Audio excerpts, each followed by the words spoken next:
Did the Okay. fiscal support it? Because they didn't support it before COVID, so why are they going to support it after COVID?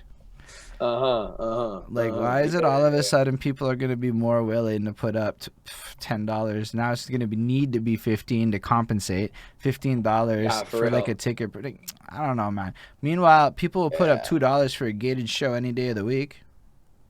For a what, sorry? Gated show, like from a Oh, for a web, gated show. Yeah. from like a Yeah, yeah, web. for So sure. for the people that gated being like you have a piece of content and you put like a wall in front of it. So either you give up Okay. an email, or like you put a $2 or whatever, a Yeah, for microtransaction sure. to unlock it. Or even like you see it on Twitch right now. They have subscriber only events. Subscriber is the money thing. Right. So Oh, okay. It's kind of like theoretically, the YouTube sort of premium or what? Not premium, the but the some join YouTube thing, channels. yeah. Yeah, yeah, the exact join. Yeah, Uh, yeah, yeah. I knew you know what I was talking about. Yeah, yeah, for yeah, sure. YouTube's lamer, but like they stole that from Twitch. But the thing is Of like, so course. let's Yeah, say we yeah. all got together and did a concert in a smaller venue, like just closed off, but like stream it Hmm. proper, right? And then That'd be crazy. That'd be that's a crazy. lot more where Twitch is, and that leads to VR, which is to me, Twitch is closer to VR than anything else is. So to me, it's the gamble for that kind of Mm. whatever content you want Interesting. to evolve to a, Yeah, yeah, yeah, yeah, yeah. whereas Snapchat, all that's a very different kind of thing because it is more Well, that's personable, personal branding, communication tools. yeah, yeah. Well, of course. I mean, they have their purpose, right? I mean, Twitch is for your full length content, and then Snap and IG is really to say, hey, go check this out, or take a look at this, or like just promoting the content and your real piece of meat. That's on Twitch, for sure. Yo, it all depends what you do, man. Cause like, yo, you Yeah. could like, here's an example. I use Twitch now to make songs. Fuck, like, so I Oh, do it really? Okay. live. I just started off the doming. I'll write it just live. Nice, Is it cool? nice. Not, I don't know. I'm trying to encourage people to do this because in theory, while Yeah. you're doing this, it's monetized and people can donate money to you in that moment. So Okay. theoretically, you Okay. monetize the creation process at that point, which is not That's possible great. prior to Twitch. And you just got to Yeah. do it in front of people. But then you like put the song out. Really, the song's the product, but Twitch is like an experience maker. So that's how I see it, Oh, right? So yeah, the yeah, product's yeah, still yeah. the song. The product of this isn't this show is like we're doing it live, and then the Hmm. product is the VOD after the fact. Exactly. So it creates Exactly. like a multi-layered dynamic to the way content Yeah. becomes. It makes it more interactive as an experience for the people that are there for the live, but still makes it inclusive for people who can't be there. And I see music Yeah. like that, but like anyway, doing like digital shows and things like that, and somehow blending it like real life. Like we performed in front of a restaurant, and then we just held our phones up and streamed it to Twitch. It sounded like fucking ass. So we have to figure some more shit out better. But like, yo, that's where we're at with it. On like what I want to do with it is blend real Yeah, life and with that's the great. internet. And you're talking about content, right? And content is such a huge part of the way that the industry is moving nowadays. Like you have to always put out consistent content, to keep people engaged, to keep people like not forgetting about you and really, like pushing your brand, your name out there. And actually, I'm reading a book right now about sort of like a kind of guide to music marketing or making in the music industry, stuff like that. And there was an Uh, analogy that what's the book called? We all up it. We love books up in here. oh yeah, okay, okay. I think it's called How to Win Big in the music Industry. I think it's by Clinton Sparks. I've heard of this And book. yeah, yeah, it's actually like I have an Audible account, so I just use the credit, got the book, and I've been listening to it. I'm almost done. I think I have like half an hour left. And one of the great analogies for content that he talks about is, imagine your content as like a pile of dirt. So like let's say you're stepping along the sidewalk and there's like a little bit of dirt on the floor. You step on it, you probably won't even notice that there's dirt there. But then let's say you put a little bit more dirt, it comes like a little pile, and then you step and you're like, oh, there's a little bit of dirt, but whatever, you brush it off, keep walking.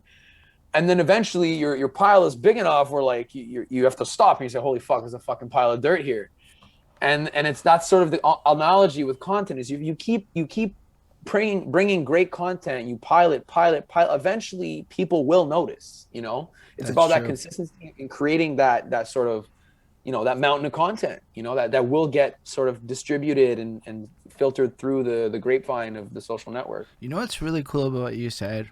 It kind of justifies the people don't have attention span, so they're not going to pay attention thing, but up until a Mm, point, and then all of a sudden everybody's going to care. then they're bombarded, right? Then it's like coming from all angles. It's like, oh, hold on a second, I remember that guy. I saw a thing the other day, and it all sort of it funnels back. It's a weird thing. It's a weird thing of how people sort of discover either different channels or artists or stuff like that. It's rarely is it a one time like, oh, this is the artist, this is a piece of content, I'm gonna go follow and listen to his music right away.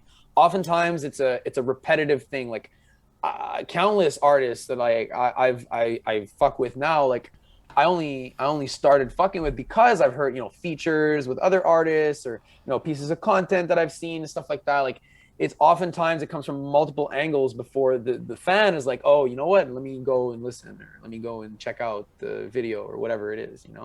So it's an interesting dynamic like that I've sort of come to experience in my limited experience in this Nah, industry. bro, you spitting hard facts, bro. I'm just sitting.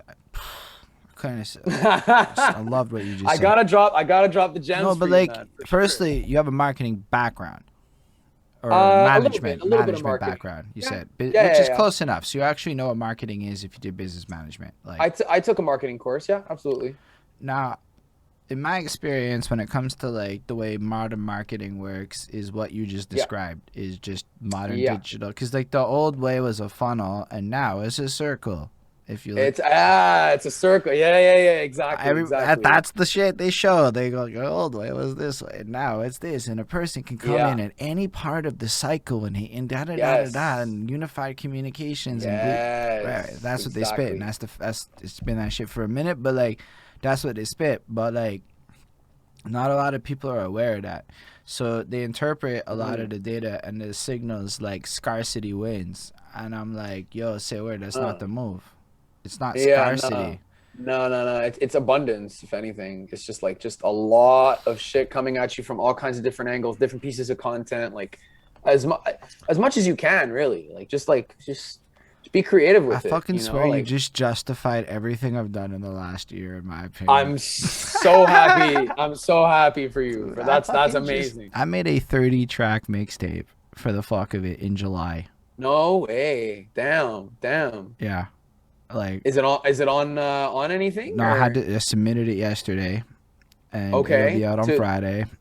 to streaming platforms? Yeah. Yeah, I mean then, cause yo, I hit this like epiphany, right? Like, there's no way that it makes sense that I put out one song, and then like I watch the numbers trickle off. You get them for about a week, right?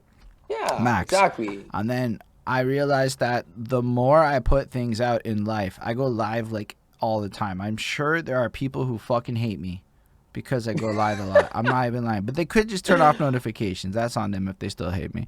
But I Yeah, go bro. live And all the time. I make yeah, content like virtually every day. Maybe I take a day off here or there. But really, yeah, it has done a lot for my branding presence. yeah, for sure. People Absolutely. and then people like consistency. People like the fact Mm-hmm. that, especially Mm-hmm. if they can Google that shit. Yeah. Oh, yeah. Oh, you'd be surprised, man. If you can Google that shit, it's big, big, big.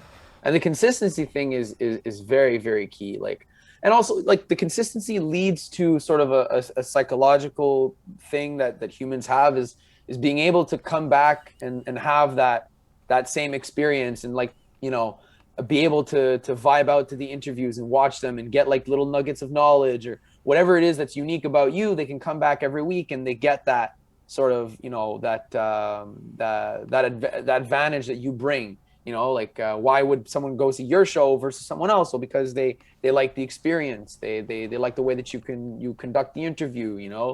And it's that's the justification for that consistent content. So people can come back and have But that it's that also like, experience. I'm not into, I'm into evergreen, right? I don't know if you've heard of evergreen content versus whatever the Tell other me. kind is. So there's two kinds of contents. You could look at it like one of them is super topical and trendy. This would be like the Hip Hop DX would play this strategy a lot, where it's Yeah. like whatever the fuck happened, I'm gonna get a piece of content out now. So that was a lot like what I Okay. was trying to do. New album reviews for a minute. A lot of it is Like chasing. news, basically, kind Yeah. of. So that shit is Okay. very high volume immediately. You have a window of like 3 to 5 days, and then the people who are gonna give a shit about that after a week is next to nothing. Yeah. And I saw that with everything in life. And then the Yeah. trend shifted to what they call evergreen, which is shit that will always be Googleable. So in a sense, my album reviews Yeah. actually helped me here. And a lot of my classic album reviews, where I went back in Yeah. time, that shit gets like trickle traffic to this fucking day. Like there are Oh yeah, big like time. Okay. easily 100, 200 views a week I've gotten for like 4 years on just random old ass videos. Just people who And probably don't even like the content, but they'll still click. that's amazing. That's amazing. So I didn't actually know the difference. So that's really, really, really cool that you've taught me something today. So when you make content, Absolutely. you want to do both. So yo, my song's about to drop is not evergreen. Promoting your particular project is not evergreen. Okay. Your life as a kid, evergreen. Yeah. Your story, super evergreen. Okay. Your Okay. I like perspectives that. on things, those, even if you change, your perspectives at this Yeah. time are valuable. So I Absolutely. look at it Absolutely. like the canonical value of my product as an interview is to document history of the people involved in whatever they do, so it will Yeah. derive value even if nobody gets. And I don't think that it's nobody, but even if people don't care today, Mm. the value of the product will hold up for years to come. That's how I approach Absolutely. that. Yeah. Timeless. Making sure that it's timeless.